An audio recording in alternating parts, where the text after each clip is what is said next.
Assalamualaikum teman-teman, pada pertemuan kali ini kita akan membahas tentang strategi layanan bimbingan konseling dalam menghadapi siswa bermasalah. Disusun oleh pertama, Hamdi Mutawakil, kedua, Salamah Bahariani, ketiga, Kurotul Janah. Jangan lupa subscribe serta like dan disimak baik-baik ya guys, dan selamat menonton. Baiklah, yang pertama ada pengertian strategi layanan bimbingan konseling. Strategi bimbingan konseling merupakan serangkaian kegiatan yang disusun secara sistematis yang disesuaikan dengan kebutuhan dan permasalahan peserta didik. Dalam dunia pendidikan, siswa tidak hanya dihadapkan pada tuntutan akademik, tetapi juga berbagai permasalahan pribadi, sosial, dan emosional yang dapat menghambat perkembangan mereka. Strategi pembelajaran merupakan rencana serta usaha-usaha yang ditempuh dalam pelaksanaan bimbingan agar langkah-langkah yang ditempuh dapat berjalan dengan baik sebagaimana yang diharapkan. Tugas sebagai guru dan bimbingan konseling dituntut untuk memperhatikan aspek-aspek pribadi siswa, diantaranya aspek kematangan dan bakat, kebutuhan, kemampuan dari sikap dalam mencapai tingkat kedewasaan yang optimal.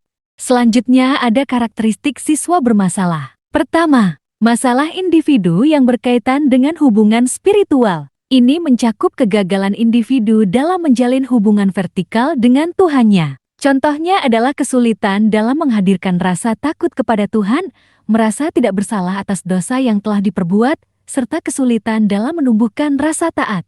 Kedua, masalah individu yang berkaitan dengan diri sendiri. Hal ini mencakup kegagalan dalam bersikap disiplin dan menjalin hubungan yang baik dengan hati nurani yang senantiasa mengajak dan membimbing kepada kebaikan serta kebenaran Tuhan. Ketiga, masalah individu yang berkaitan dengan lingkungan keluarga. Contohnya adalah kesulitan atau ketidakmampuan dalam mewujudkan hubungan yang harmonis antara anggota keluarga, seperti antara anak dengan ayah dan ibu, adik dengan kakak, serta saudara-saudara lainnya. Keempat, masalah individu yang berkaitan dengan lingkungan kerja. Misalnya, kegagalan individu dalam memilih pekerjaan yang sesuai dengan karakteristik pribadinya, kesulitan dalam meningkatkan prestasi kerja, serta ketidakmampuan dalam berkomunikasi dengan atasan dan rekan kerja. Kelima, masalah individu yang berkaitan dengan lingkungan sosial. Ini mencakup ketidakmampuan dalam melakukan penyesuaian diri adaptasi terhadap lingkungan tetangga, sekolah, dan masyarakat, serta kegagalan dalam bergaul dengan lingkungan yang memiliki beragam watak, sifat, dan perilaku. Selanjutnya ada upaya pendekatan terhadap siswa bermasalah. Untuk menangani siswa yang bermasalah dapat dilakukan melalui dua pendekatan, yaitu pendekatan disiplin dan pendekatan bimbingan dan konseling. Pendekatan disiplin mengacu pada aturan dan tata tertib yang berlaku di sekolahnya beserta sanksinya. Sedangkan pendekatan bimbingan dan konseling lebih mengandalkan pada kualitas hubungan interpersonal yang saling percaya antara konselor dan siswa yang bermasalah. Usaha bimbingan terhadap siswa yang lamban dalam belajar. Pertama, pemberian informasi tentang tata cara belajar yang efektif. Kedua, bantuan penempatan. Ketiga, modifikasi proses belajar mengajar. Keempat, mengadakan pertemuan dengan orang tua. Kelima, memberikan pembelajaran remedial. Keenam, memberikan layanan konseling. Ketujuh, memberikan pembelajaran secara konkret dan aktual. Kedelapan, memberikan perhatian khusus kepada siswa yang lamban. Selanjutnya, yang terakhir ada langkah-langkah bimbingan terhadap siswa bermasalah. Pertama, langkah identifikasi anak. Langkah ini bertujuan untuk mengenali anak serta gejala-gejala yang muncul. Dalam tahap ini, pembimbing mencatat anak-anak yang membutuhkan bimbingan dan menentukan prioritas untuk anak-anak yang harus dibimbing terlebih dahulu. Kedua, langkah diagnosis. Dalam tahap ini, kegiatan yang dilakukan meliputi pengumpulan data melalui penelitian terhadap anak serta penerapan berbagai teknik pengumpulan informasi. Setelah seluruh data terkumpul, langkah selanjutnya ialah menganalisis dan menetapkan masalah yang dihadapi, beserta konteks latar belakangnya. Ketiga, langkah prognosis. Langkah ini merupakan tahap penentuan jenis bantuan yang akan diberikan untuk mendukung perkembangan anak. Titik proses ini dilakukan setelah menganalisis hasil dari langkah diagnosis, di mana masalah dan latar belakangnya telah diidentifikasi.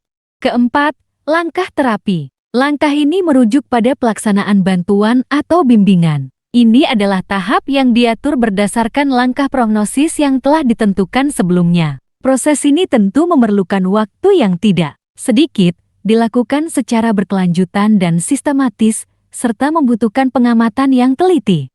Kelima A. Langkah evaluasi atau tindak lanjut. Langkah ini bertujuan untuk menilai sejauh mana terapi yang telah dilakukan menghasilkan hasil yang diharapkan. Dalam proses tindak lanjut, perkembangan yang terjadi akan diamati dalam jangka waktu yang lebih panjang untuk memastikan efektivitas terapi tersebut. Jadi kesimpulannya mengenai strategi bimbingan konseling merupakan serangkaian kegiatan yang disusun secara sistematis yang disesuaikan dengan kebutuhan dan permasalahan peserta didik. Karakteristik siswa bermasalah mencakup beragam permasalahan yang dihadapi oleh individu yang dapat bervariasi dalam kompleksitasnya.